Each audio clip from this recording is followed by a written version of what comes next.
శ్రీ గురుభ్యో నమ. ఉచ్చిష్ట మహాగణపతి దేవతాభ్యో నమ. ఆదిశంకరాచార్య దేవతాభ్యో నమ. మాతృభ్యో నమ, పితృభ్యో నమ, సర్వేభ్యో నమ. కృష్ణదేవరాయ భక్తి ఛానల్ ప్రేక్షకులకి నమస్కారం.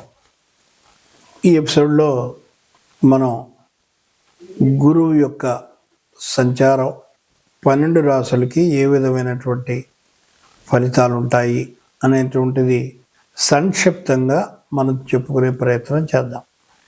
అయితే సాధారణంగా ఏం చెప్తారంటే గోచారం అనేటువంటిది చంద్రుడి నుంచి చూడాలి అనేటువంటి పాయింట్. అంటే చంద్రుడు అని ఎందుకు చెప్పారు అంటే రాశి కాబట్టి. చంద్రుడు ఉండి ఏ రాశిలో చంద్రుడు ఉంటే అది జన్మరాశి అవుతుంది. లగ్నం అనేటువంటిది కొంచెం కష్టతరమైనటువంటిది కాబట్టి ఇది ఫిక్స్డ్. నా రాశి మేషరాశి, ఆయన ఇంకొక ఆయనది వృషభ రాశి. కాబట్టి ఈ గోచార ఫలాలు అనేటువంటిది మనం చెప్పడానికి వీలవుతుంది. అయితే ఇక్కడ ముఖ్యంగా చెప్పుకోదగ్గ విషయం ఏంటంటే గురువు యొక్క సంచారం ఒక్కొక్క రాశిలో ఒక సంవత్సర కాలం ఉంటుంది. అయితే సంవత్సర కాలం అంతా కూడా మీరు 12 రాశుల వాళ్ళకి చెడు కానీ మంచి జరుగుతుందా? నో, అలా జరగదు. ఆ వ్యక్తికి ఆ గ్రహానికి సంబంధించినటువంటి దశ, భుక్తి, అంతర సూక్ష్మ ప్రాణదశలు జరుగుతూ ఉన్నప్పుడు మాత్రమే జరుగుతుంది. అప్పుడు కూడా చంద్రుడు అలాగే రవి యొక్క గోచారం కూడా చూసుకోవాలి. ఇది కట్టుదిట్టమైనటువంటి ఒక గోచార నియమం. ఇక మనం ఇవాళ మాట్లాడుకున్నట్టయితే మనం చెప్పేది ఇది ఒక సూచన మాత్రమే. నేనేదో భయపడిపోయి ఏదో చేసేస్తారు అలాంటివి ఏమి మీరు భయపడక్కర్లేదు. మీకు ఏదన్నా ఉంటే కూడా సంక్షిప్తంగా ఏం చేయాలో కూడా దానికి నేను ఆ రాశుల వాళ్ళకు కూడా చెప్పేస్తాను. కాబట్టి అది చేసుకుంటే సరిపోతుంది. ఇక మొట్టమొదటి రాశి మేషరాశి. ఇందాక చెప్పుకున్నట్టుగా గురువు సంచార ఫలం అనేటువంటిది పలానా రాశిలో వచ్చినప్పుడు ఆ వ్యక్తికి వివాహం జరుగుతుంది, లేదా పలానా వ్యక్తికి ఉద్యోగం వస్తుంది, పలానా వ్యక్తికి ట్రాన్స్ఫర్ అవుతుంది, లేదా పలానా వ్యక్తి ఇల్లు కట్టుకుంటాడు, లేదా పలానా వ్యక్తికి సంతానం కలుగుతుంది. ఇలాంటి వివరాలన్నీ కూడా చాలా చక్కగా మనం గోచార ఫలాల్లో చెప్పవచ్చు. అయితే ఇక్కడ పెద్ద చిక్కు ఏమిటంటే మీడియాలో అన్నీ మనం మాట్లాడుకోవడానికి సమయానుకూలం. అది మెయిన్ పాయింట్. కాబట్టి ఏం చేస్తామంటే ఒక సూచనగా మాత్రమే చెప్పి వదిలేస్తాం. ఎందుకంటే ప్రతివాడికి దశ, భుక్తి, అంతరం, సూక్ష్మం, ప్రాణం ఇవన్నీ చేయాలంటే చాలా కష్టం. కాబట్టి మేము ఒక్కొక్క రాశిలో ఉండేటువంటి కాలంలో ఆ వ్యక్తి ఏవేంటి ఇబ్బందులు గురవుతాడు, ఏవేంటి మంచి ఫలితాలు పొందుతాడు, ఈ రెండింటినీ సమానం చేసుకో. అందరికీ మంచి జరగాలని లేదు, అందరికీ చెడు జరగాలని లేదు. చెడు అనేటువంటిది మీరు ఒకటే గుర్తుపెట్టుకోవాలి దయచేసి, ఇది కేవలం సూచన శాస్త్రం మాత్రమే. అంతేగాని ఇది ఉంది కాబట్టి ఇది ఇలా జరుగుతుంది ఎవరన్నా చెబితే 200% రాంగ్. ఇది ఒక సూచన శాస్త్రం. అంటే ఫలాంది జరగవచ్చు, జరుగుతుంది, తస్మా జాగ్రత్త, ఇందాక మనం చెప్పుకున్నట్టుగా. సో ఇవన్నీ కూడా మనం దృష్టిలో పెట్టుకుని గురువుకి సంబంధించినటువంటి పరిహారాలు ఏవైతే ఉంటాయో వాటిని ఎవరైతే పాటిస్తారో వాళ్ళకి చాలా మట్టుకు మీకు శాంతి కలిగి మనశ్శాంతి దొరుకుతుంది. ఇంత మట్టుకు మనకు ఖచ్చితంగా చెప్పడానికి వీలవుతుంది. తర్వాత వృషభ రాశి. వృషభ రాశి వారికి ఈయన అంటే గురువు అష్టమ లాభాధిపతి. అష్టమం అనగానే ప్రతి వాళ్ళు నెగిటివ్గానే మాట్లాడతారు. అది చాలా తప్పు. అష్టమం అంటే అనాయాచిత సునాయాసమైనటువంటి డబ్బు కూడా అష్టమమే. అంటే దాన్ని ఒక నానుడి భాషలో ముద్రష్టపు సొమ్ము అంటారు దాన్ని. అంటే కష్టపడకుండా సంపాదించేటువంటి సొమ్ము అని అర్థం అక్కడ.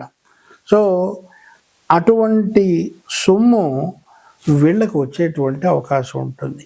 ఎవరికి? ఈ వృషభ రాశి వాళ్ళకి. అంటే అర్థం ఏమిటి అంటే, రెండో భావంలో ఉండేటువంటి రవి అంటే పితృకారకుడు, ఆయన ఇప్పుడు పితృకారకుడు. అలాగే బుధుడు భాతృకారకుడు. అంటే వీళ్ళు ఇద్దరి వల్ల ఇతనికి ఆగిపోయినటువంటి డబ్బు ఏ రూపేణ అనవచ్చు, అది చతుర్థ రూపేణ అవ్వచ్చు, ఇంకే రూపేణ అయినా కానీ ఈ సంవత్సరం డెఫినెట్గా డబ్బు వీళ్ళకి వచ్చి తీరుతుంది. ఇది వృషభ రాశి వాళ్ళకి. అయితే వృషభ రాశి వాళ్ళకి సప్తమ దృష్టి ఈయన దృష్టి సప్తమం మీద కూడా ఉన్నది కాబట్టి వ్యాపారం కూడా పెట్టేటువంటి అవకాశం ఉంది. వ్యాపారం పెట్టి అందులో లాభం పొందేటువంటి అవకాశం కూడా కనపడుతుంది. ఎందుకంటే గురువు యొక్క దృష్టి లాభస్థానం మీద కూడా ఉన్నది కాబట్టి, దశమ స్థానం మీద కూడా ఉన్నది కాబట్టి.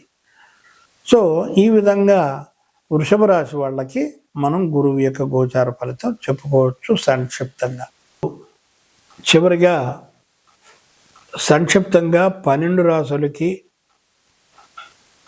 గురు సంచారంలో చేయవలసినటువంటి పరిహార క్రియలు. 1 గురు చరిత్ర పారాయణం, 2 సాయిబాబా చరిత్ర చదవడం, 3 గురువుకి దానం, శనగల దానం ఇవ్వడం, లేదా గురు జపం చేయించడం, లేదా నవగ్రహ హోమం చేయించడం పరిహారం. అలాగే గురువారం నాడు 16 వారాలు బెల్లం మీ ఓపిక ఉన్నంత దానం కింద ఇవ్వడం ఉత్తమం. అలాగే ఎవరికైతే డయాబెటీస్ అనేటువంటి బాధతో ఎక్కువగా బాధపడుతుంటారో వాళ్ళు మెంతులు 1 స్పూను నీళ్ళల్లో రాత్రి నానబెట్టుకొని ఉదయం వాటిని కంప్లీట్గా మింగేయాలి. అలా మీరు 40 రోజులు చేసినట్టయితే మీ యొక్క షుగర్ కంట్రోల్లోకి వచ్చేస్తుంది. ఇది చాలా చెప్పదగినటువంటి మహత్తరమైనటువంటి మందు. అలాగే ఆయుర్వేదంలో డయాకాన్ K4 అనేటువంటి ఒక మందు ఉన్నది. ఆయుర్వేదం మాత్రమే, అలోపతిలో లేదు. ఇది తీసుకున్న వాళ్ళకి చాలా కంట్రోల్ వస్తుంది. అది కొంచెం కాస్ట్లీ, 3000 దాకా ఉంటుంది. 30 మాత్రలు ఉంటాయి. రోజుకి 2 చొప్పున వేసుకోవాలి. అది మీకు కంట్రోల్ చేస్తుంది. అలాగే ఇది ఏమీ నాకు తెలియదండి, మా దగ్గర డబ్బులు లేవు, లేదా నిరుపేదను సార్ అనుకున్నప్పుడు ఎవరైనా చదువుకున్న వారి దగ్గర గురువు యొక్క స్తోత్రం ఉంటుంది. పంచాంగంలో గురువు యొక్క శ్లోకం రాసి ఉంటుంది. ఎన్నిసార్లు చేయాలి, ఎన్ని వేల సార్లు అని మీరు డైలీ 108 సార్లు చొప్పున ఆ గురువు యొక్క మంత్రాన్ని మీరు చెప్పిస్తూ ఉండడం చాలా చెప్పదగినటువంటి విషయం. కాబట్టి ఈ విషయాలన్నిటినీ కూడా, ఇంకొక విషయం ఏంటంటే అన్నిటికంటే ప్రధానమైనది మనస్సు. ఈ మనస్సు మీద ఈయన యాక్ట్ చేస్తాడు కాబట్టి మనస్సును కంట్రోల్ పెట్టుకుంటే ఆటోమేటిక్గా ఈయన కంట్రోల్ అవుతాడు. అంటే ఏంటి అర్థం? ఈ గురువు ఏం చేస్తాడు, అబ్బా ఎంత బాగుంది, ఇంకా కాస్త నెయ్యి వేయండి, ఇంకాస్త నెయ్యి వేయండి, వాడికి ఏమవుతుంది, కొవ్వు పెరుగుతుంది. ఆ సంవత్సరం ఉంటాడు కాబట్టి ఆ సంవత్సరంలో కొవ్వే పెరిగేది. సో అప్పుడు ఏం చేయాలి, మనం కంట్రోల్గా తీసుకోవాలి. ఆవు నెయ్యి వాడుకోవాలి, ఆవు నెయ్యిని కూడా కంట్రోల్గా వాడుకోవాలి. అంటే ఇవన్నీ ఏంటి, మనం చేయవలసినటువంటి కర్మలు. ఇది పౌరోహితుడు చేసేటువంటి కర్మలు మనం చెప్పేసుకున్నాం, కానీ నేనంటూ చేయవలసిన ధర్మం ఉంది, అది కూడా చెప్పడం జరిగింది. సర్వే జనా సుఖినో భవంతు, సర్వే సుజనా సుఖినో భవంతు. ఓం తత్సత్.